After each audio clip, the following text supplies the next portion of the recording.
are your thoughts headed into the final weekend of the regular season and facing Mississippi State? I mean, I think it's going to be fun. You know, it's always fun going to play in that park. It did 2 years ago. I mean, we didn't have the outcome that we wanted to, but I mean, the atmosphere over there. I mean, it's just a typical SEC weekend over there. I mean, I think if we go over there and play our game, just do what we do, I think we'll be fine. What have you told some of the younger guys, like a Jace or somebody who hadn't been here, like a Brandon, about playing in that atmosphere and that ballpark? We were just talking about it over there. We had some breakfast, and he was just asking about it, and I said, you know, it's going to be a big ballpark.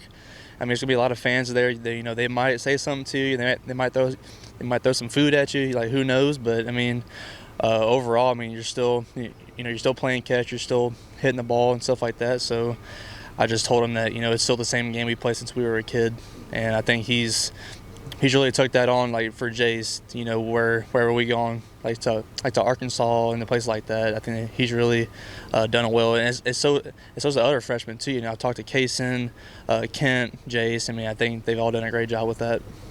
With it being a big weekend, obviously last season of the regular season, it seems like playing for your NCAA tournament lives. But how much do you pay attention to that stuff, the projections, and also what do you think needs to be accomplished this weekend to help you guys feel safer moving into the selection show? I mean, I think we're all aware of the situation that we're in, but as far as, you know, what our concerns are, we're just going out there and playing, you know, one pitch at a time, because we can't look too far into the future, because then we won't be in the present. We can't look too far in the past and what we've done. So the main thing is just staying where our feet are. I know we've said it before, but I mean, it's true. And as far as, you know, for the tournament and stuff like that, I mean, it just goes back to what I said about just we're worried about this weekend, and then once we get into the tournament, we'll worry about that, and then we'll just see where we go from there. What if the last couple of days looked like and felt like after losing those last 2 games to Alabama, and what have the conversations been to help you guys move on? I think we just hit a hard reset. You know, we had a couple off days just to kind of, you know, look back on the things that happened this weekend, the good and the bad. Just to take away and learn from what we can, you know, use it for this weekend. I mean, that's how it always is. After a weekend, you know, we'll go and analyze, you know, stuff that we did good. You know, we'll try to continue that stuff and just try to fix mistakes that may have happened.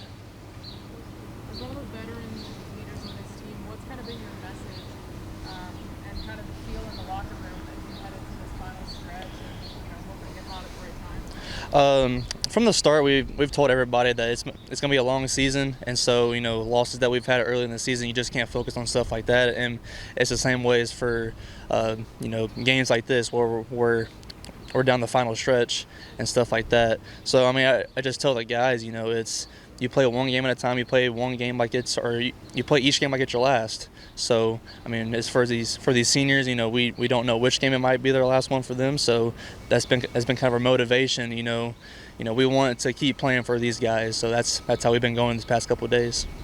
Stepping into left field, I know with Brett out, what's that been like for you? And is that, I can't remember, is that a spot you've been in recently?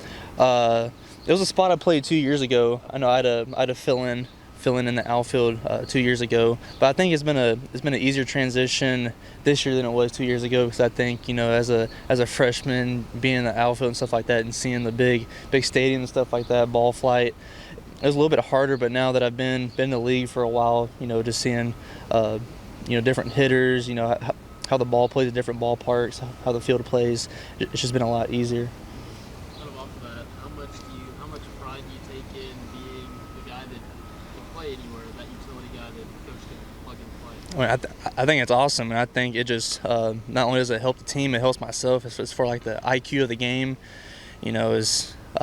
I've played different spots in the infield, and I've gained knowledge just from different sides of the infield. So being in the outfield, you know, if there's runners going, know where the ball's going to go, if it's hit to me and stuff like that, I think it's just helped me out as a ball player.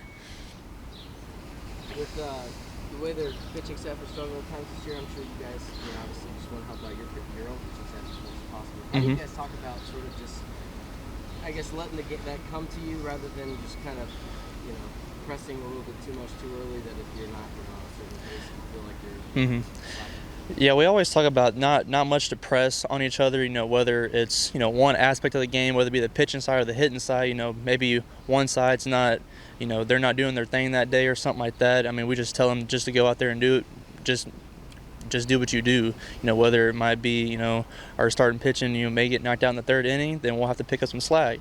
Maybe our starting pitching's, they're dealing and we haven't put a run up. So, I mean, it's just, it's baseball sometimes. Some sides will have to pull more than others, but I mean, as far as us, we're gonna our staff, they're gonna go out and attack, and as far as our hitters, we're gonna go out and try to put runs on the board. Brandon Garcia and Coach mentioned that confidence was the biggest thing in his game through the season. How have you seen his confidence change as the season's gone on? Oh yeah, 100%. I mean, as far as like in the locker room, he'll be, you'll see him now. I mean, walking shoulders back and stuff like that. And it's good to see as for a guy like him, as for a guy like him that we need. And so, I mean, you can see that in some other guys too that we really need to come and step up. And I mean, we talk about it in our mental game and stuff like that. And I mean, I think it's a huge part.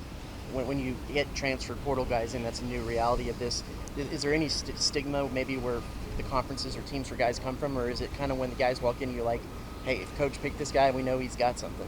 I mean, I think it's that, and I think wherever they came from, I think we're going to try to mold them into our culture. I mean, it's not like it's. I mean, it may be different than other places. I don't know. It's the only place that I've been, but we have certain things that we do and certain standards, and if they do them, then they're gonna be a great ball player and they're gonna be a great person. But if they're not, and then this may not be a good fit for them. But as far as the people that are here and people that we bring in, that's the ultimate goal, is to try and make them the best person, the best ball player they can be. Anything else, guys? Awesome. Thank you. Thank you.